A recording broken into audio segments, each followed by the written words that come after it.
Обратились родители девятилетнего мальчика, который был подвергнут систематическим избиениям на спортивных сборах в Иссык-Кульской области.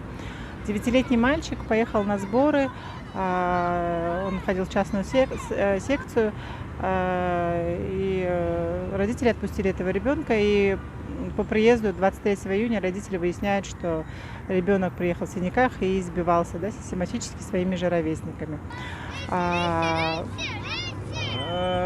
Как бы ребенок по приезду пояснил, что был избит по причине того, что он являлся христианином, что он был русским. Получается, на сборах было более 20 детей другой национальности, и он один был как бы вот славянской, да, национальности.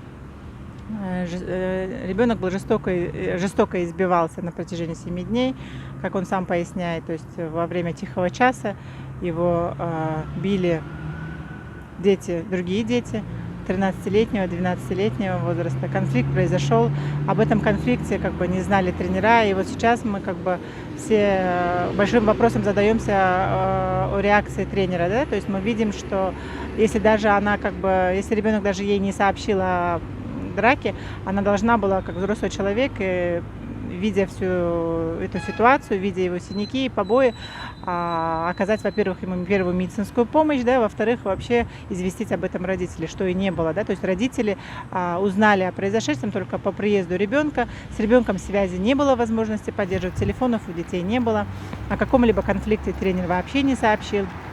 И по приезду родители уже обратились в больницу. Сейчас как бы возбуждено уголовное дело, оно расследуется в Иссык-Кульской области, зарегистрировано в ЕРПП по месту совершения преступления.